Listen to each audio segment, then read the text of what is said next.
और सदा जो है मंत्र से जो नहीं आता तो गंगाए नमः कहो, ओम नमो भगवते वासुदेवाय कहो, हरे राम हरे कृष्ण कहो, गंगे तो यमुने कहो। माने कुछ मंत्र पढ़ते हुए ही स्नान आदि करना चाहिए। अब इसको मंत्र आता नहीं तो अमंत्र स्नान करे।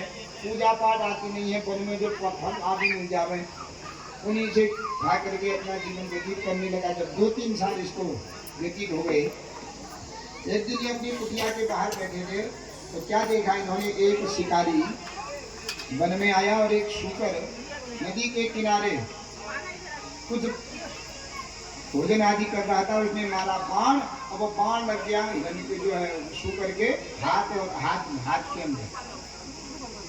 तो जैसे ही उसको पीड़ा हुई तो क्या करता है शूकर, ए करते करते करते बेचारा तड़पते तड़पते भाग के आया और वहां जो छोटी गुफा देखी जहाँ वो सबके मध्य रहता था, उसी गुफा के अंदर चला गया और वहां जो पीड़ा हो रही है ए करने लगा।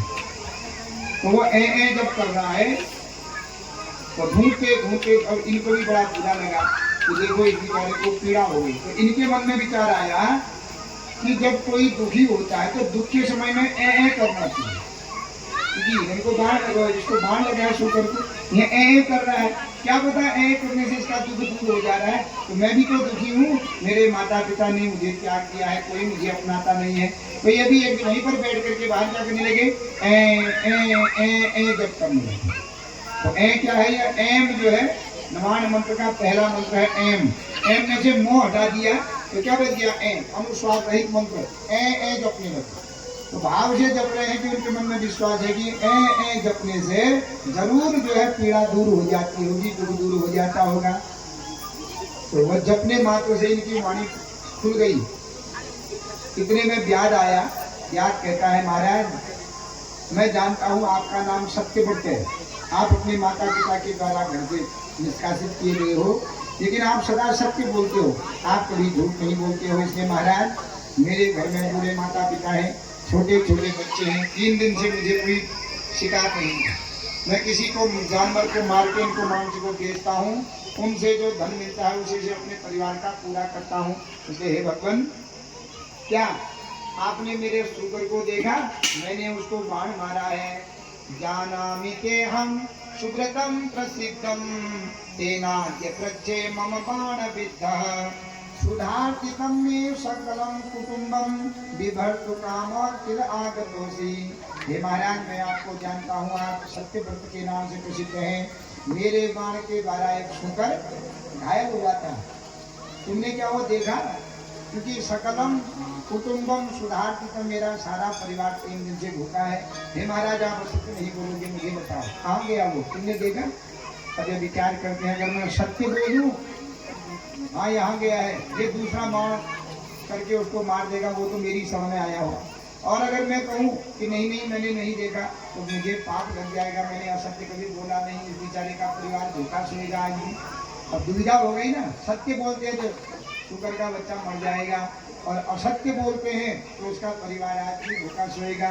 इसलिए सोचने लगे मैं क्या करूं, तो उसी ए मंत्र को जप रहे हैं। ए जपने से भगवती सरस्वती का मंत्र है तो वाणी शुद्ध हो गई। वो बार बार पूछता है, पहले तो बोले नहीं, बार बार जब वो पूछे तो ये आज पहली बार जिंदगी में बोले। और क्या बोले, या पश्यति न सा ब्रूते या ब्रूते सा न पश्यति अहो व्याध स्वकार्यार्थिन किम पृच्छति पुनः पुनः। हे व्याध हे शिकारी, या पश्यति न साब्रुके, जिसने देखा वो बोल नहीं सकते। आंखों ने देखा लेकिन आंख बोल नहीं सकते। और या ब्रुके सार पश्यति, जो बोलता है वो देख नहीं सकता। मुख बोल सकता है तो मुख ने देखा नहीं, आंख ने देखा है तो आंख नहीं बोल सकते हैं। तो अपने कार्य के लिए तो बार बार मुझसे क्यों कह रहा है? उसने सोचा इसने नहीं देखा होगा, वो ब्याज चला गया।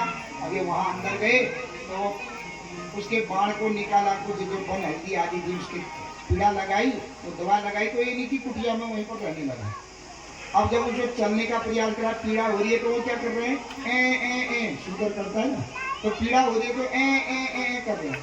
तो कुछ समय बाद वो शुगर ठीक होकर के जब चला गया, इनके मन में विचार आया कि ए करने से दुख दूर हो जाता होगा, क्योंकि शुगर बड़ा दुखी था और जब भी उसको दुख होता ए कर जाता, और ए जपने मात्र से शुगर का दुख दूर हो गया। तो उसी शुगर को दूर बना दिया और ए मंत्र जपने लगा बड़े भाव से कि मेरा दुख दूर होगा तो इसी से होगा, मेरे माता पिता मुझे अपनाएंगे तो इसी से अपनाएंगे। तो जब करते करते भगवती प्रसन्न हो गई कि हे सत्यव्रत, तुमने शुकर को गुरु बना करके ऐसा मंत्र जपा है, जाओ मैं तुम्हें वरदान देती हूँ, तुम्हारा जो श्राद्ध था वो श्राद्ध विफल हो गया, अब तुम ज्ञानियों में अग्रगण्य होंगे। तो भगवती की कृपा हुई, ऐसा ज्ञानी सत्यव्रत को आ गया। तो जो भी नदी में स्नान करने जावे ऐसा ही संस्कृत में संभाषण करे, सब कहे महाराज आपने उसने ज्ञानी पुत्र को घर से क्यों निकाल रखा है? माता पिता गए तो ऐसा शब्द संस्कृत में उच्चारण अपने पिता के नाम बोलते हैं। पिताजी पुत्र के चरणों में पड़ गए, बेटा मैंने तो तुझे मूर्ख समझ के निकाला था, तू तो ज्ञानी हो गया। तो वो सत्यव्रत को लेकर के आए और ऐसे प्रसिद्ध सत्यव्रत हुए कि बड़े बड़े अमलात्मा विमलात्मा ज्ञानी भी सत्यव्रत से मंत्र लेते हैं। कोई शंका होती है तो सत्यव्रत के चरणों में जाते हैं। तो इस प्रकार क्या हुआ, भाव से अनुस्वार रहित मंत्र जपने से भी क्या हो गया कि सत्यव्रत आज ज्ञानी बन गए। अब जो भाव से भगवती के मंत्रों को जपेगा तो उनका दुख दूर होगा कि नहीं? जरूर होगा। इसलिए 9 प्रकार की भक्ति है ना, उन 9धा भक्ति में 5वें नंबर की भक्ति है कि भाव से मंत्र को जपो। भाव से जो मंत्र जप लेता है उसको अवश्य कार्य की सिद्धि हो जाती है। सत्यव्रत ने कौन से शुद्ध मंत्र पढ़ा, कौन सा उत्तम गुरु बनाया? शुकर को गुरु बनाया, शुकर से ए सीखा, तो ए सीखने से आज वह सत्यव्रत त्रिलोकी में पूजनीय हो गए। इसका मतलब क्या है, भगवान भाव के ही भूखे होते हैं। इसलिए 9धा भक्ति में 5वीं भक्ति आती है क्या, मंत्र जाप मन दृढ़ विश्वास, मंत्र जाप मन दृढ़ विश्वास, मंत्र जाप मन दृढ़ विश्वास, मंत्र जाप मन दृढ़ विश्वास, पंचम भजन को वेद प्रकाश, पंचम भजन को वेद प्रकाश, पंचम भजन को वेद प्रकाश, पंचम भजन को वेद प्रकाश। कहते हैं 5वीं भक्ति यह है कि जिस मंत्र पर तुमको विश्वास है, मानते हो द्वादशाक्षर मंत्र, भगवती को मानते हो 99 मंत्र, लेकिन विश्वास पूर्वक जो मंत्र जपता है उसी मंत्र के द्वारा क्या होता है, उसका भवसागर पार हो जाता है। क्योंकि विश्वास हम फल दायक, हम जहाँ विश्वास होगा है विश्वास ही फलदायक होता है।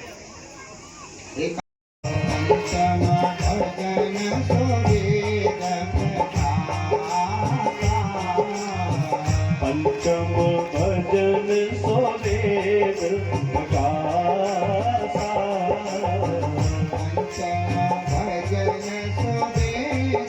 प्रकाश, पंचम भजन सो वेद प्रकाश।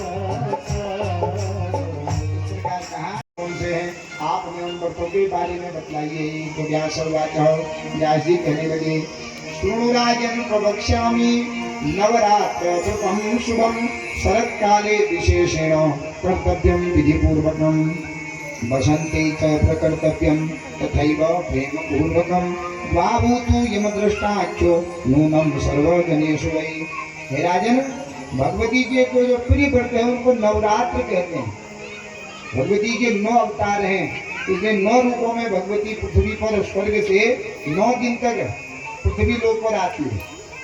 वर्ष में 4 बार भगवती पृथ्वी पर आती है, जिन्हें नवरात्र कहते हैं। इन 4 नवरात्रियों में 2 प्रत्यक्ष दिखते हैं और 2 गुप्त कहे गए। चैत्र के महीने में,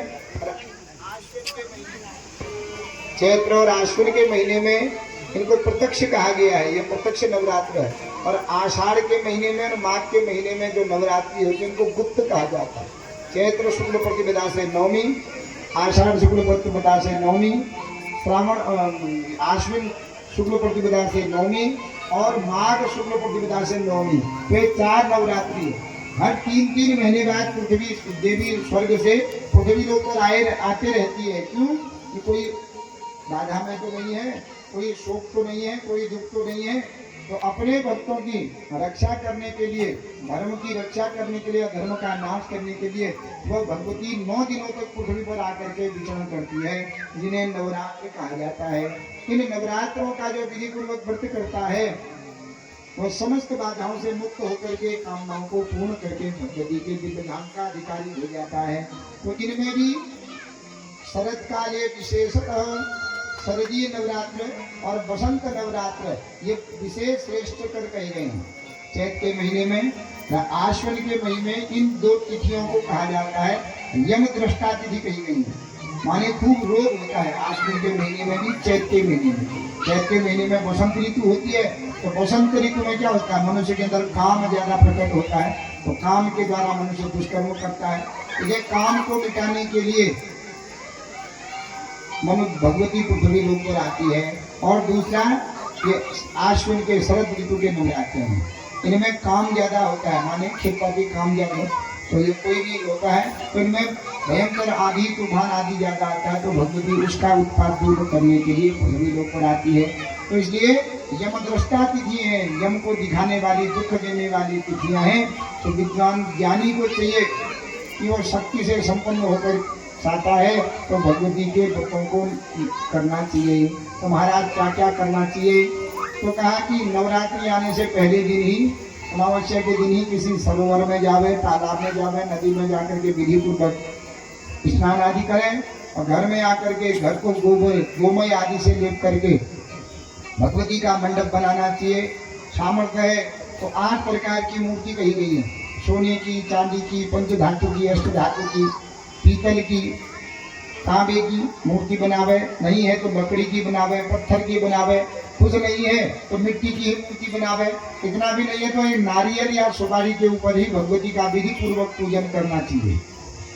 किसी अगर सामर्थ्य है तो 9 ब्राह्मणों के द्वारा पाठ करावे, नहीं है तो 5, 7, 3 एक ही ब्राह्मण से नित्य 9 दिन का पाठ करावे और यथाशक्ति नित्य भगवती का पूजन करें। जो सुंदर स्त्रियों के द्वारा भगवती का गायन करें, स्तुतियाँ करें, तो ऐसा करने मात्र से मनुष्य के समस्त प्रकार की कामनाएं पूर्ण हो जाती हैं। क्योंकि जो भी नवरात्रि का व्रत करता है रोग, शोक, दुख, दरिद्र आदि दूर हो जाती है। तो 9 दिन तक विधि पूर्वक भगवती का व्रत करना चाहिए।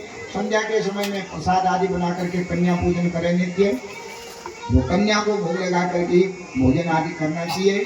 तो 9 दिन व्रत करें और 10वें दिन विधि पूर्वक यज्ञ आदि करें। आयस माने खीर के द्वारा यज्ञ करें, कन्याओं को जिमावे, ब्राह्मणों को भोजन करावे।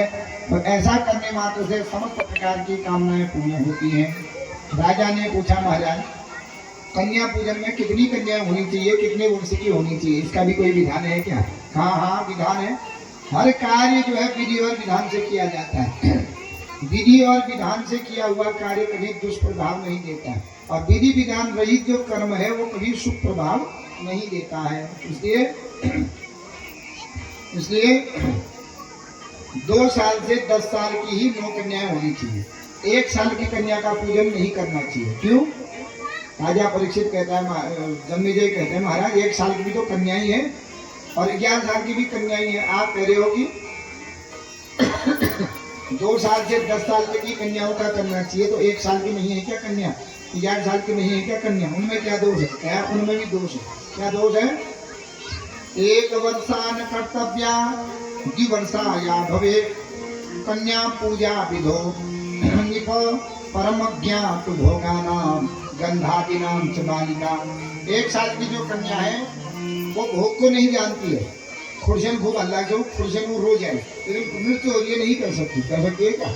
वो भोगी वो जानती नहीं है कि अच्छा हो रहा है कि खराब हो रहा है, तो क्या आशीर्वाद देगी तुमको? ठीक है, 1 साल की कन्या का पूजन नहीं करना है। 1 साल से ऊपर को और 10 साल से छोटी कन्याओं का पूजन करना है। तो 11 साल की कन्या का पूजन क्यों नहीं किया जाता? क्योंकि 11 साल की जब कन्या होती है वो रजस्वला आदि हो जाती है। वर्ष में जाते ही वो कभी भी जो है प्रकृति के चक्र से रजस्वला आदि हो सकती है, और रजस्वला आदि स्त्रियां पूजा के लिए त्याज्य कही गई है। इसलिए 11 साल से ऊपर की कन्या का पूजन नहीं करना चाहिए। तो 2 साल से 11 साल 10 साल की कन्या का पूजन करें। 2 साल की कन्या को कुमारी कहा जाता है। 3 साल की कन्या को त्रिमूर्ति कहा जाता है। 4 साल की कन्या को कल्याणी कहा जाता है। 5 साल की कन्या को रोहिणी कहा जाता है। 6 साल की कन्या कालिका, 7 साल की चंडिका, 8 साल की शांभवी, 9 साल की दुर्गा और 10 साल की सुभद्रा। यही 2 साल से 10 साल तक की कन्याओं का पूजन करने से फल प्राप्त होता है। अब कहा महाराज, अगर कोई पूरी 9 कन्याओं का पूजन नहीं कर सकता है या 9 कन्याएं नहीं मिलती है, तो किस कन्या का पूजन करने से क्या कामना पूर्ण होती है? तो कहते हैं त्रिमूर्ति पूजयाद आयु त्रिवर्गस्य फलम भवेत् धन धान्य आगमश्चैव पुत्रपौत्रादि वृद्धये। 2 साल की कन्या जिसे कुमारी कहा जाता है, तो 2 साल की कन्या का पूजन करने से दुख और दरिद्रता दूर हो जाती है। जो अनेक प्रकार के दुख में है या दरिद्रता परिवार में आ गई है, ज्यादा कन्याओं को नहीं जिमा सकता, पूजन कर सकता, 1-2 साल की कन्या का विधि पूर्वक पूजन करें, उसके सारे दुख और दारिद्र्य का दूर हो जाता है। 3 साल की कन्या को त्रिमूर्ति कहा जाता है। तो 3 साल की कन्या का पूजन करने से घर में धन और धान्य की वृद्धि होने लगती है, पुत्र वंश बढ़ने लगता है, पुत्र और पौत्र की वृद्धि होने लगती है। 3 साल की कन्या का पूजन करके विद्यार्थी विजयार्थी च राज्यार्थी यच्च पार्थिवः पूजार्थी पूजये नित्यं कल्याणी सर्व कामदाम।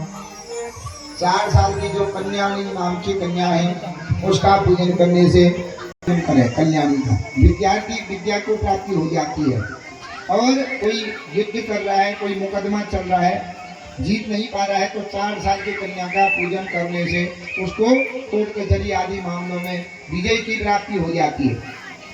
कोई मंत्री आदि बनना चाहता है, राज्य का लोभी है, राज्य चाहता है, पद प्रतिष्ठा चाहता है, तो 4 साल की कल्याणी का पूजन करने से राज्य की प्राप्ति हो जाती है।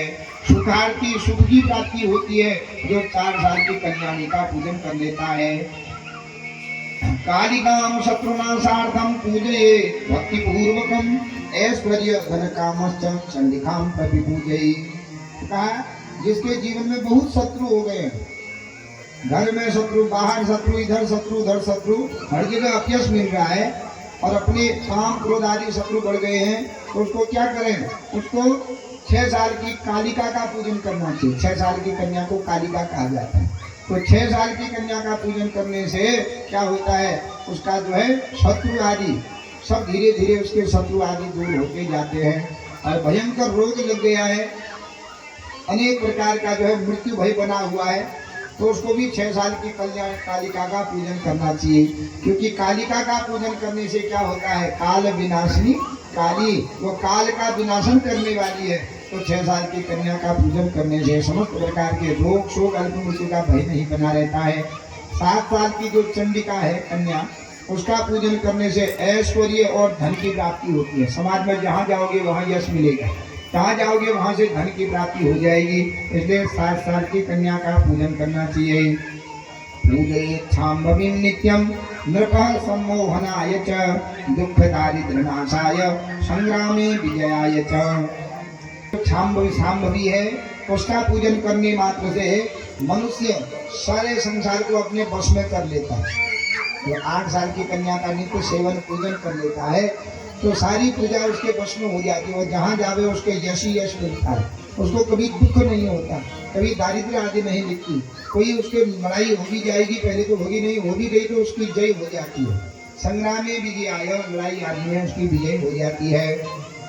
क्रूर शत्रु विनाशार्थम ततोग्र कर्म साधने दुर्गाम च पूजये भक्त्या परलोक सुखाय च।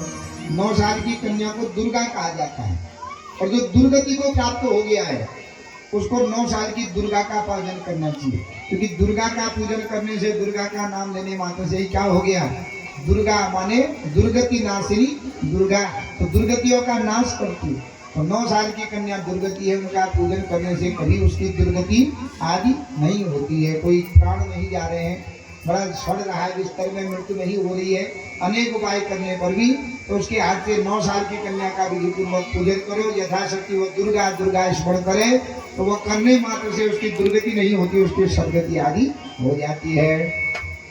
वांछितार्थ सिद्ध्यर्थम सुभद्राम पूजयेत् सदा। जो मनोकामना है, मनोकामना की पूर्ति के लिए 10 साल की जो कन्या है सुभद्रा, उनका पूजन करना चाहिए। तो ज्यादा नहीं कर सकते हैं, एक कन्या का भी अगर कोई जिस कामना से पूजन करता है वो मनोकामनाएं पूर्ण उसकी अवश्य होती हैं, क्योंकि वह भगवती ही कन्या रूप में नित्य विराट पृथ्वी लोक पर विचरण करती है। तो भाव पूर्वक इन कन्याओं का जो पूजन कर लेता है वही पूजन भगवती का को प्राप्त हो जाता है, मनुष्य के सभी बाधाओं को दूर करने वाली होती है। राजा ने पूछा, महाराज अब कन्याएं कैसी होनी चाहिए? किसी भी कन्या का किया जा सकता है कि आपको ब्राह्मण क्षत्रिय वैश्य शूद्र कन्या तो सबकी एक ही है। कोई जन्म से अंधे होते हैं, कोई अनेक प्रकार के रोगी होते हैं, तो कन्या जो है कान नहीं है या हाथ नहीं है तो अंग भंग नहीं होना चाहिए, पूर्ण अंग वाली ही कन्या का पूजन करनी चाहिए। कुष्ठ युक्ताम माने कोई कुष्ठ आदि शरीर पर दाग धब्बा आदि जन्म से ही व्रण माने छिद्र आदि नहीं होना चाहिए। गंध स्फुरित, गंध शरीर से दुर्गंध नहीं आनी चाहिए उसके। जात्यंधा जो जन्म से अंधी है, केकराम काणी जो अंधी है, जो एक आंख वाली कानी है। कुरूपाम कुरूप जो है, बहु रोमणाम बहुत रोम है शरीर पर, ऐसी कन्या का भी पूजन नहीं करना चाहिए। रक्त पुष्पांकिताम क्षामां गर्भ समुद्भूतां गोलकां कन्यकोद्भवां वर्जनीया सदा चैतां सर्वपूजादि कर्मसु।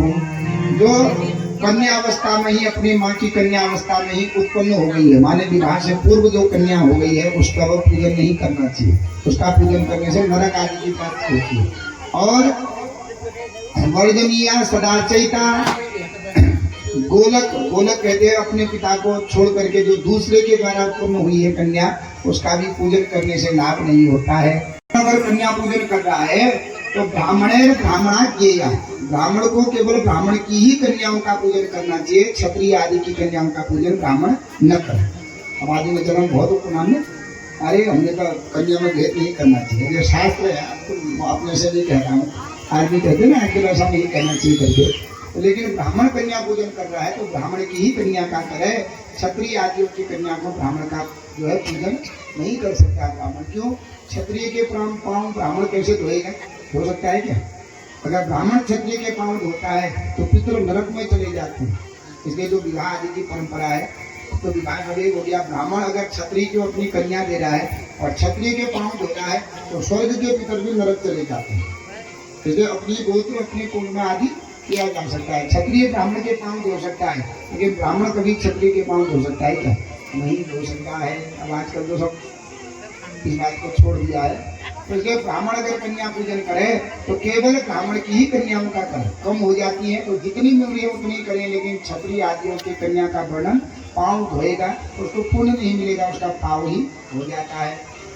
और अगर क्षत्रिय कन्या पूजन कर रहा है तो क्षत्रिय ब्राह्मण और क्षत्रिय की कन्याओं का करा, वो वैश्य मानी जो बनिया आदि होते हैं और शूद्र आदि की कन्याओं का नहीं करना चाहिए।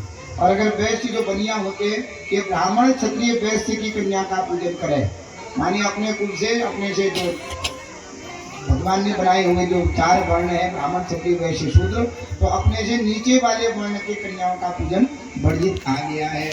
और अगर शूद्र कोई कन्या पूजन करता है तो शूद्र अपने ऊपर से 4 कन्याओं का पूजन कर सकता है, लेकिन अपने से नीचे का कन्या पूजन वर्जित कहा गया है। तो किस कामना के लिए किस कन्या का पूजन करना चाहिए? तो ब्राह्मणी सर्व कार्येषु, कोई भी कामना है तो सभी कामनाओं को प्राप्त कराने वाली ब्राह्मण की कन्या है। तो ब्राह्मण की कन्याओं का पूजन किसी भी कामना के लिए कर सकता है। लेकिन अगर धन के लिए कर रहा है तो धन जय के लिए कर रहा है, माने विजय हो और मेरे शत्रु नष्ट हो जावे, तो विजय प्राप्त के लिए जयार्थे जय के लिए नृप वंशजाम, नृप माने क्षत्रिय की कन्याओं का पूजन करना चाहिए। लाभार्थे वैश्य कन्या चाहिए, लाभ माने धन की प्राप्ति अगर चाहिए तो क्षत्रिय वैश्य की कन्याओं का पूजन करना चाहिए। तो इस प्रकार जो है कन्या पूजन का वर्णन बताया है। तो मनुष्य अगर सामर्थ्य है तो 9 दिन व्रत करे, 9 दिन व्रत कर करके भगवती का पूजन करे। और 9 दिन भी अगर व्रत नहीं कर सकता है तो सप्तम्याम तथा अष्टम्याम नवम्याम भक्ति भावत त्रिरात्र करणात् सर्वं फलम भवति पूजना। ज्यादा नहीं भी कर सकता है तो अष्टमी नवमी, सप्तमी अष्टमी नवमी 3 दिन करो। इतना भी नहीं कर सकता है तो पहले दिन पंचमी और अष्टमी को कर दो। और ज्यादा भी आवश्यक है तो पहले दिन आप सुबह पूजा आदि कर ले, रोज पूजा करे, दिया जलाया यथाशक्ति मन के द्वारा भाव से पूजन करे। केवल एक अष्टमी का व्रत करे, अष्टमी का व्रत करने मात्र से ही सारे नवरात्रियों का व्रत करने का फल प्राप्त हो जाता है। क्योंकि वो भगवती इस पृथ्वी लोक पर पहली बार अष्टमी के दिन ही, अष्टमी की रात्रि में ही पृथ्वी पर प्रकट हुई है। इसलिए अष्टमी के दिन भगवत का व्रत करने मात्र से वह भगवती प्रसन्न हो जाती है और समस्त प्रकार के उसके कामनाओं को पूर्ण कर देती है। एक अष्टमी का व्रत करने से ही मनुष्य को नवरात्रि के व्रत का फल प्राप्त हो जाता है। तो नवरात्रि का विधान आदि बताया है। और राजा परीक्षित ने कहा, महाराज यह व्रत किसने किया? तो कहा मानवों की बात क्या, देवताओं ने भी पहले यह व्रत किया। यही के अधिक धर्म नहीं पूजा, यही पे अधिक धर्म नहीं पूजा। ससुर पद पूजा, सादर सास ससुर पद पूजा, सादर सास ससुर पद पूजा, सादर सास ससुर पद पूजा। मैं जो कहूँ मेरे कर बीती, मैं जो कहूँ मेरे कर बीती, एक दिना सदनी कर बीती। चंद्र दिन रात के राजा, ग्रहण लगो नहीं कर बीती, ग्रहण लगो नहीं पर बीती, ग्रहण लगो नहीं पर बीती। ये जो ग्रहण लगता है, ग्रहण में क्या होता है? राहु मान से लेकर के इनको ग्रसित करने जाता है। कहते हैं कि भैंस का पांव पकड़ करके सूर्य चंद्रमा को खिलाने जाता है, उस समय में ग्रहण लगता है।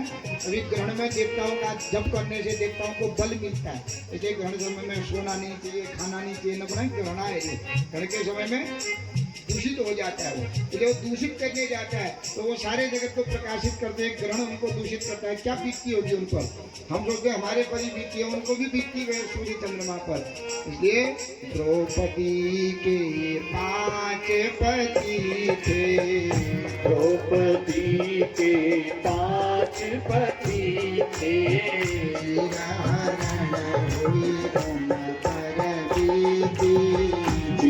हरण हुई उन पर बीती, एक दिना सब ही पर बीती, एक दिना सब ही पर बीती। श्री रामचंद्र अवध के राजा, श्री रामचंद्र अवध के राजा, सीता हरण हुई उन पर बीती, सीता हरण हुई उन पर बीती, एक दिना सब ही पर बीती, एक दिना सब ही पर बीती। थी। राजा हरिश्चंद्र थे बड़े दानी, राजा हरिश्चंद्र थे बड़े दानी। राज्य हरण हो उन पर बीती, राज्य हरण हुआ उन पर बीती।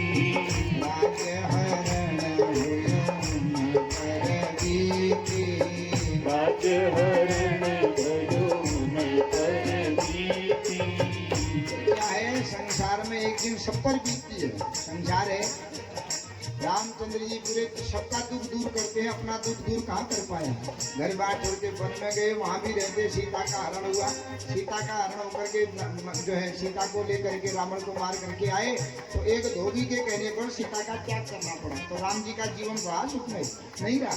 तो जब भगवान को भी संसार में दुखी रहना पड़ा, तो हमको अगर दुख मिल गया तो दुख नहीं करना चाहिए। बस समझो दुख के समय में हमारे पाप कट हैं, और सुख के समय में, सुख का समय आया तो समझो हमारे पुण्य नष्ट हो रहे हैं। इसलिए अगर ऐसा सुख सदा चाहते हैं तो खूब पुण्य करना चाहिए संसार में, तो प्रेम पूर्वक रहना चाहिए। जहाँ प्रेम होता है वहाँ भगवत की प्राप्ति हो जाती है, क्योंकि हरि व्यापक सर्वत्र समाना, भगवान समान रूप से सब जगह हैं, लेकिन प्रकट कहाँ होते हैं। प्रेम ते प्रकट होई में ज्ञाना। इसी के साथ आज की कथा को हम विश्राम देते हैं। कल को कथा आएगी कि कर्म क्या है, क्या कर्म करने से सुख मिलता है, क्या कर्म करने से दुख मिलता है। असुरमर्दिनी भगवती आदि शक्ति जो भी निर्गुणा है वो सगुण साकार रूप में अवतरित की कथा कल को आप लोग श्रवण करेंगे। जिस रूप से आप आए हैं भगवती मैया आप सबकी कामनाओं को पूर्ण करें। खूब आपके घर में सिद्धि होवे धन संतान की जय जय काल विनाशिनी काली जय जय। सीता राधा रुक्मणी जय जय। सीता राधा रुक्मणी जय जय। सीता राधा रुक्मणी जय जय। सीता राधा रुक्मणी जय जय। कुमार महाब्रह्माणी जय जय। कुमार ब्रह्माणी जय जय। दुर्गति नाशिनी दुर्गा जय जय। दुर्गति नाशिनी दुर्गा जय जय। दुर्गति नाशिनी दुर्गा जय जय। दुर्गति नाशिनी दुर्गा जय जय। काल विनाशिनी काली जय जय। काल विनाशिनी काली जय जय। काली जय महाकाली जय जय। काली जय महाकाली जय जय। दुर्गति नाशिनी दुर्गा जय जय। दुर्गति नाशिनी दुर्गा जय जय। ओम नमो देव्ये महादेव्ये शिवाय सत्यम नमः। नमः प्रकृते भद्राय नियता प्रकाशमता रौद्राय नमो घोराय विद्ये धात्रे नमो नमः। ज्योत्स्नाय चेन्द्रूपिणी सुखाय सत्वं नमः। अति सौम्याय रौद्राय नमः। कृते नमो नमः। नमो जगत्प्रतीकाय दिव्ये कृते नमो नमः। या देवी सर्वभूतेषु शक्तिरूपेण संस्थिता नमस्तस्यै नमस्तस्यै नमस्तस्यै नमो नमः। दुःख दरिद्र नाशाय शत्रुणां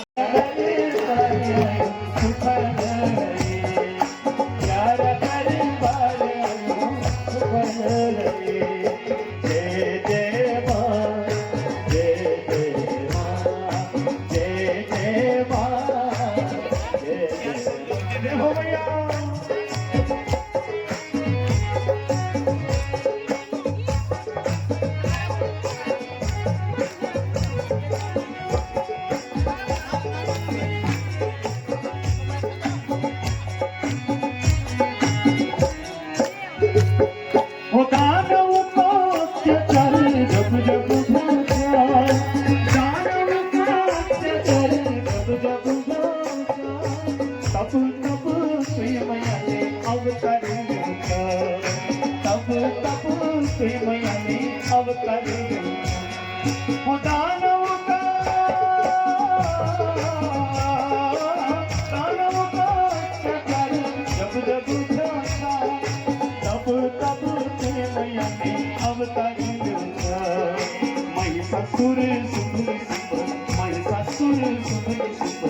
बंध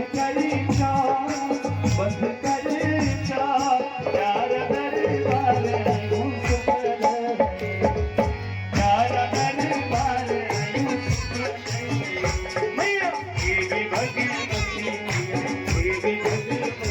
मैया उठ गली की देवी मैया उठ गली की देवी मैया तेरी है जाए तेरी है जाए प्यार दरबार आयूं सुख लहे प्यार दरबार आयूं सुख लहे जय जय मां मैया जय जय मां जय जय मां जय जय मां जय हो मैया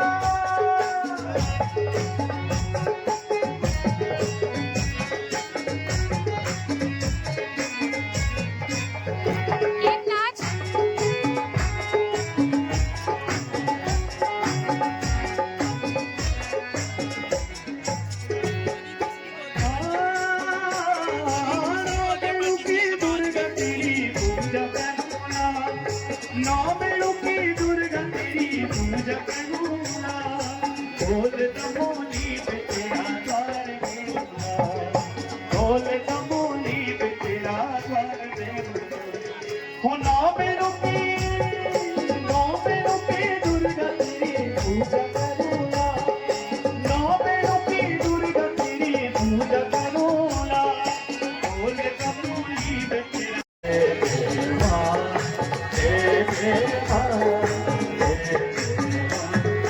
शेरों वाली मैया सरदार बनना दूधी दर्शन में जो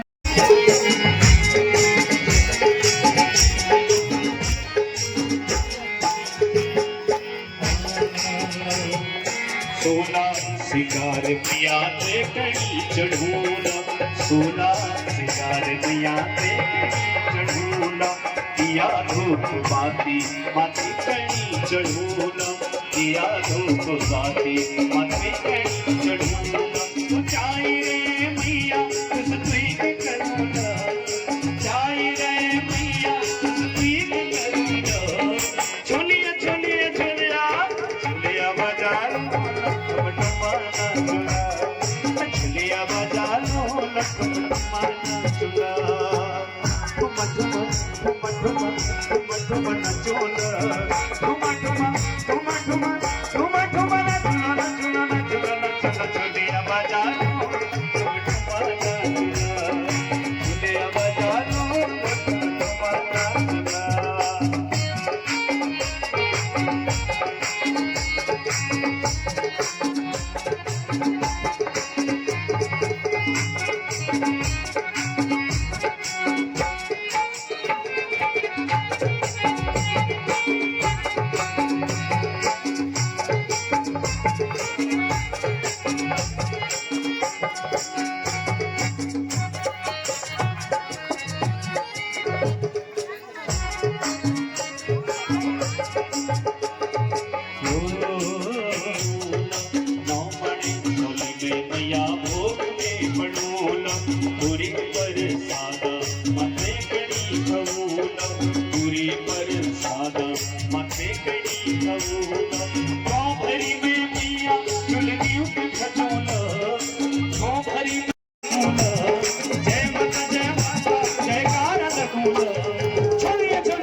ओम शांति शांति शांति सर्वारिष्ट बोलो भैरव जी महाराज की